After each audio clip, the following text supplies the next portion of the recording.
Magandang araw mga guys. Welcome dito sa aking YouTube channel.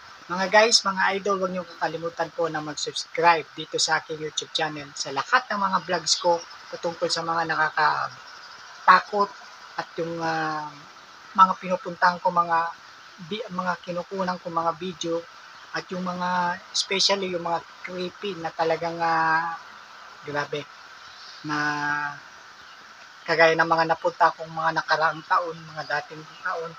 Kaya talagang ito, gaya nga ito noong 2005 na tapos kaming naglaro ng mga kaibigan ko doon sa Ateneo. Kasi every Saturday mga guys, pumupunta kami doon ng kaibigan ko. Kasama ko si Rafael. Na kapitbahay lang namin mismo uh, doon mismo sa project ko. So mga guys, dun sa Quezon City mga guys yun sa project ko Quezon City. So mga guys, ito yung i-share ko sa inyo yung story. Hindi ako nagbibiro. Hindi lang sa akin mismo mga guys, mga idol, nagparamdam dun sa third floor nang matapos kaming mag-basketball. Kasi naiihina ako guys. Walang CR dun sa covered court na pinaglaruan namin. Pero talagang itinuro nila, doon mismo daw. Kaya may nagsabi sa akin kung si Vic na nag-aaral mismo doon mismo sa building na yun. Kasi yung building na yun guys, luma na, may kalumaan na.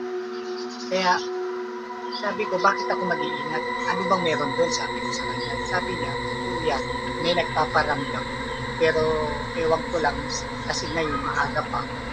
Pero mga hapon kasi daw, pag nandun sila, nakatambay dun sa may hagdan, may naririnig sila na yung pintuan mismo dun sa CR biglang magsasara na wala naman tao. Kaya hindi naman ako natatakot, pero gusto ko, kaya kinuha ko yung aking tablet phone na gusto kong makita yung meron na talaga dun. So yung inakit ko yun mga guys doon sa third floor, kasi doon open daw yun. Doon sa first and second sarado kasi may gate siya na parang sinasarado ng mga janitor doon sa mismo sa first and second. Pero doon sa third floor daw, doon ang open. Nung umakit ako doon sa third floor, open siya. Kasi yun ang sabi nila, open siya. Kaya doon ako nagsikan. Kaya ito mga guys, ako lang tao doon sa taas. Yung nag-CR ako, kumatok ako. Sabi ko, may tao ba dito? Pwede ba ako maki-CR? Kasi na ako, parang na ako. Kaya yun, yung nag-CR ako guys, bukas yung pinto, hindi ko yung sinara. Kasi mainit sa loob. Yung doon ako sa banda, kasi may mga pintuan na row, 1, 2, 3, doon sa third row mismo mga guys, mga ito, doon sa may pinto, syempre pag ano naman sila, nagbabawas yung mga estudyante doon mismo doon sa building na yun, talagang may pintuan yun para hindi sila makita o masilip. Kaya doon ako sa third floor kasi hindi malinis dito sa una at pangalawa. Doon ako sa pangatlo, medyo okay siya. Kaya pag-ihi ko, nakatayo ako doon. Biglang nagsara ang pinto mga within 5 seconds. Na nakatayo, ano na ako, ihi pa lang. Bag, sabi niya doon. Doon na ako mismo na naniwala doon sa kalaro ko, kaibigan namin doon sa Ateneo. Kasi alam niya, saksi niya. Doon siya nag-aaral. Kaya nararamdaman niya yung mga galaw-galaw doon. Kung ano man yung mga kumakalok doon mismo sa third floor. Pero ewan ko kung anong klaseng elemento yun na nagparamdam sa akin guys. Biglang nagsara. Ang iniisip ko mga guys, baka hindi ko ma-open, sinaraduhan ako. Kasi yung kwento nga nila, mayroon talaga daw paparamdam mismo sa third floor. Doon sa nandun sila sa hagdan, malapit lang mismo doon sa may paano ng CR. Kasi may pader pa dito guys. Grabe. Tumayo balahibo ko. Kagaya itong mga papakita ko sa inyong video, sila rin nakakaramdam din ito mismo sa loob ng eskwelahan ng Ateneo de Manila. Pakinggan nyo ang kanilang mga kwento tungkol nga doon sa nangyari. Sa akin talaga meron, hindi lang pala ako, meron pa mga guys. Umaga pa lang siya. What more kung sumapit na ang mga bandang hapon at papalapit na dilim. Mas grabe na pala rin doon. Nag-iisa lang ako doon mga guys. At walang hangin mismo. Walang hangin mismo na nakita ko sa mga puno kasi may butas siya. Wala. As in talagang nagsara. Tapos ang aking mga balahibo, mga idol, nagtatayuan na. Sabi ko, iba na to. Kaya, iikutin ko pa sana dun sa kabilang corner doon kung talagang may bata. Siyempre, Sabado yun. Araw ng Sabado, mga idol. Walang pasok. Sino ba naman mga bata doon mapupunta na sa third floor mas sa taas na hindi nila kasama ang kanilang mga. Ako lang ang nasa taas. Promise, mga idol. Ako lang ang nasa taas. Talagang biglang nagsara ang pinto. At tinatanong ko sila, yung lalapit, pumunta sila doon. Umakit sila doon. Sa kanila, wala daw. Halos lahat kami po yan nandito. Ikaw lang naman ang nandun. Ito, kamakailan lang to yung umulan ng malakas. Tapos kailangan namin, hindi kami makauwi kasi alam namin na traffic sa Katipunan. Kaya nagstay kami sa isang office sa OSA para magpahupa nung ulan sa anong traffic. Alam namin na nakakatakot dun sa lugar na yun paggabi. Kasi yun yung mga kwento, pero ginawa pa rin namin kasi wala kaming pwedeng mapagtambayan ng mga co-teachers ko. So habang nag-check kami ng mga kailangan naming checkan, nawala na sa isip namin yung takot. Kasi kailangan namin matapos yung mga dapat namin tapusin. Hanggang sa makarinig kami ng bola ng billiards sa taas. Kasi sa taas ng office mayroong activity area sa junior high school. Meron doon billiards at iba pa. So, natakot yung mga co-teacher ko. Talagang nasa point sa tumakbo sila palabas. Ako din natakot pero syempre kailangan wag magparatang natatakot. So, pero alam ko na imposible kasi walang dapat naglalaro ng mga oras na yon doon sa activity area. At tinignan ko yung mga billiard balls na meron kami, nandoon siya. So, hindi ko alam, hindi ko mapaliwanag hanggang ngayon kung bakit yun nangyari. Na may parang naglalaro, tapos nalalaglag ng bola dun sa atin. Okay, so back in the grade school, parang merong mural daw sa David Hall na may painting ni Michael Jackson. And then, every class nights daw, parang every time na hawakan yung mural, parang mapupunta na sa ibang dimension yung kid, yung student. So, ayun yung isa sa mga popular urban legends ng grade school. So, it's in David Hall. Hindi ko matanda kung anong year yun, pero nasa ITC kami. Nagtawag dito, siyempre magre-rest ako sa CR. Pumasok ako dahil ang pwesto nung CR, sa second floor kami. Pagbukas mo ng door ng CR, may salamin dito. Tapos, then dalawang comfort, balbaw. So, CR ako. After nung pagkatapos ko mag-CR, palabas ako, ang tawag nito yung automatic na sa akin, tumitingin ako sa salamin. So, bago ka makalabas ng pinto ulit, kita mo yung salamin. Ayun, pag ganun ko sa salamin, automatic na bukas ko ng pinto eh. May napansin ako. Pero since, siguro ang salamin kasi, parang kahit ko lang eh. Yung sabihin, ang nakukuha lang niya, yung height level ng Pilipino ba, na maliit lang. So, kita ko yung sarili ko. Pero yung nasa likod ko ngayon, yung nakatanaw ko sa salamin, lagpas yung salamin sa kanya. Ibig sabihin, mababa yung salamin. So, hindi kita yung kanyang ulo. Pero kita ko talaga yung kanyang leeg, pababa. Ang suot niya kasi, kung hindi ko matanda, hindi siya black na hindi naman siya, parang gray na, medyo, parang black pero gray. Tapos, ang kwelyo, yung, naka-round lang, gano'n. Round lang yung kwelyo niya. So, nabigla ko din, sabi ko pa sa akin ako. Sino yun? Sabi ko, wala naman ako kasama sa loob. Yung sinasabi ko. Kaya kinabahan ako, kinuwento ko ngayon sa mga office mate ko. Sabi na, isa mga tawa-tawa, siyempre na. Then hindi ako mapakali. Bumaba ako ngayon sa ground. Sabi ko, kinausap ko yung sa information kasi may tao doon lagi doon si Ate Nene. Nene ang pangalan nun. Doon sila dito yung driver, dito yung maintenance, dalawa dito kasi doon. So, tinanong ko sila kung may lumalabas pa doon. Tapos tumitila sila sa akin, tapos nakita mo rin pala. So yun yung nag-experience ko sa APC na yan. Tapos since then, hindi na ako gumamit sa second floor. Bumababa na talaga. Tapos yun, tapos may mga kwento-kwento sila. Yun nga sabi, may nakakita naman yung paa lang, may nakita ulo lang. Pero ako kasi yun lang nakita ko talaga. Kung ano lang yung na-view ng salamin. So, ganun lang kapal. So, until ako sabi, pagka mo, naalala ko.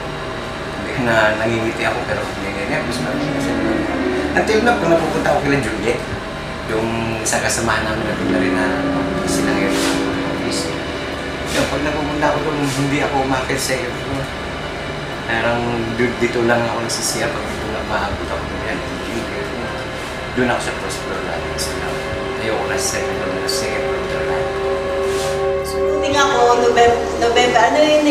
November 31, kinabukasan, fiesta ng patay. Nagsiuwian lahat ng tao. Ako na lang talaga, nag-iisip ako, pag-rooming ko, doon sa third floor, sabi ko, bakit may babae doon, nakakulay team, nakasuklog? Ako lang mag-isa. Alam ko walang estudyante. Rooming ako, ganun. Pagtingin ko, sabi ko, wala, bakit may babae? Halos lapitan ko na siya, kaso natakot ako dahil iniisip ko, magsatakbo ako ulit, pababa, first floor, third floor hanggang first floor, pababa. Tapos yung isa pang experience ko dito sa lobby. Dati ang pintuan yan, kahoy pa, pag binuksan mo maingay, plank, plank, plank, pag alam mo may lalabas, alam mo may papasok. May salamin, talaga may salamin dyan. Dinakaupo ko dyan sa namin formation dati ano yan. Bakal-bakal pa yan, parang nakakulong lang kami. Sabi ko, sabi ko lang mag-isa. Sabi, ako lang mag-isa dito May lumabas na babae, mahabang buhok, nakaputi, parang kumot, ganun. Sabi ko, may dala-dala siyang tasa. Talagang naabot ko siya dahil lumabas ka tumakbo. Ako lang mag-isa, ba't may tao? Pag ganun ko, yun nga, tapos gumanong siya, walang mukha. Parang kalansay, ganun. Ayun, experience ko yan talaga, totoo yan dito. Hindi ako kumikimo kasi doon to, syempre matatakot na iba. Na ano naman ako sabihin. Pero totoo yun sa akin, sa experience ko. Mga 90s yun, 97. Ako nandito, ngayon, anong taon na? 21 years na ako, di ba? Ayun, sa experience, tsaka malaking sa hagdanan, pag nag-iikot ka, parang may susing naglalakad, na parang may bakal, bisa na kung walang tao dito. Narinig ko, sabi ko, wala namang tao, bakit parang may naglalakad? Ganun, pag-rooming namin, parang may maano sa talikuran ko, pero wala naman siya. I heard of this one urban legend of yung ghost sa black box. Kasi diba black box like this portal to the black box daw, black box there's like the portal to the spirit world or something. Tapos meron daw ghost one time na late at night, yung may isang guard doon, naka-station friend siya. Late na daw, pero isang guy na sobrang pumilit pumasok kasi natay daw siya, may gamit daw siya ng bathroom. And then siguro, just pinayagan ng guard kasi nangungulit. And then, matagal daw before lumabas yung guy. Kasi hindi daw siya lumabas actually. Tapos, yung guard, syempre pumasok siya para i-check. And then nakita daw niya yung banyo. Siguro poop daw yung walls. And then meron pa daw siya ng handprint ng poop niya. Tapos never niya nakita yung guy. That's one story na I've heard before. Actually, hindi naman siya nakakatakot. Naging nakakatakot lang kasi personal ko siyang nakita. Hindi naman yung appearance niya. Hindi naman. So, bali, tatlo kami nakita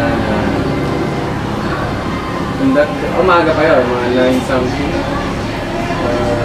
So, yung maintenance, dalawang maintenance, mag-aayos sila ng pinto. Sinasira yung pinto na natin sa black box. So, ginawa ka naman yung pinto, tinutulungan namin. And then, yung isang maintenance, sinabi mo, may 2 girls daw sa CR. So, nakita namin, okay, meron naman talaga. Kaso yung CR yata na pinasukan is for male. And then, yung nakikita mo kasi naka-half open yung pinto. So, sabi ko kay Philip, yung maintenance, palipati na lang sa other na CR. But okay naman yung yung shadow, nakikita namin yung shadow. So okay naman, nagsasalita sila, pag nagkukulitan, masaya sila, pero hindi mo siya maintindihan. So, tingin ko masaya sila kasi nagtatawa na sila. And then, lumapit si Philip para, yun yan, i-approach na lumipat sila sa ibang CR. So hindi malapit na siya, na sinara yung pinto. So, talagang vlog. So, tuloy pa rin siya, lumapit pa rin siya doon sa may pinto. And then, kinalok niya. Sabi niya, ma'am, lipat kayo sa kabila. Kasi CR na kinasukan, is for boys.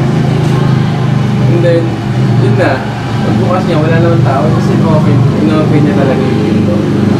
So, nagtingin na lang kami kasi maaga pa maliwanag.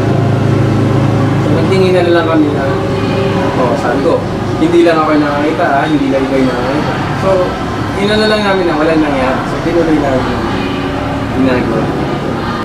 First experience ko sa CDC, sa all CDC siya. So, actually, dire-diretso yung mga bata. Nagbibigyan ko ng memo for 6 offices for the guidance counselors. So, binibigay. Parang may babae doon. Witchy, black talaga siya. Pang witch talaga siya. Tapos curly hair. Binalikan ko, ano pa rin, nakatalikod. Tapos oops, wala na. Okay, minsan may narinig kami sa salita. Minsan, dinaded pa lang namin. Minsan, kasi sa pwesto ko, from 4, may bench doon. May lagi nakaupo sa doon. Siguro lagi nag-aantay ng partner. Or may times, tutulog ako. Dami manilig. Bata na salita. Pero yung mga tuwento siya. Ganun siya. Pero hindi ako magigising wala naman. Or may times yung keyboard, nagtatype. I-check ko yun. Or minsan ginagaya ako. Ginagaya yung boses ko. Madalas ganun. Pero wala nang folder guys. Nakayo ka lang. Second, sa David Hall, 7 o'clock in the morning, kasama ko custodian. Magtutulog siya ako lahat ng classrooms sa key para kung ano yung mali, i-duplicate natin. Tapos, 7 o'clock, sa rebuff na section, patuloy na. May dumaan, mag-inaala. Parang sinauna, lock attire, sinauna sila yung lock ako, damit, para Spanish. Dumaan na sila yung gano'n. Sabi ko, Ardy, nakita mo yun? Ano yun? Mag-ina doon, lumangkat sa section na yun. Sa afterward, wala na naman.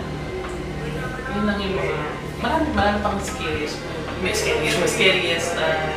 nagpaparamdam. Yung isa sinabi na sa KMC, kung nakita niya na yung white lady going to the swimming pool, which is true. Tapos sa covered course, sa 6 o'clock, nagpababaan na yung mga white ladies. Naglalaro pa yung may mga players for that time. So makikita ko na lumulutang ako, kaya mo pa. Kasi lutang talaga, please. Akala ko guard, pero ang white ladies sila madalas. Father Fermin, experience ko siya kung nagparamdam sa akin. Parang kalilinig na niya. Usually sila siya nandun, tumatadaw. Sumilip siya sa one of the rooms. So, Father, adyan ka. Father Fermin, tapos after a while, wala na. Last ko na-encounter si Edric, yung co-staff namin. So, alam namin patay na siya, almost a year na dumaan siya sa EMC wearing a delayed t-shirt. Si Edric ko dumaan, lumalabas siya. And after a while,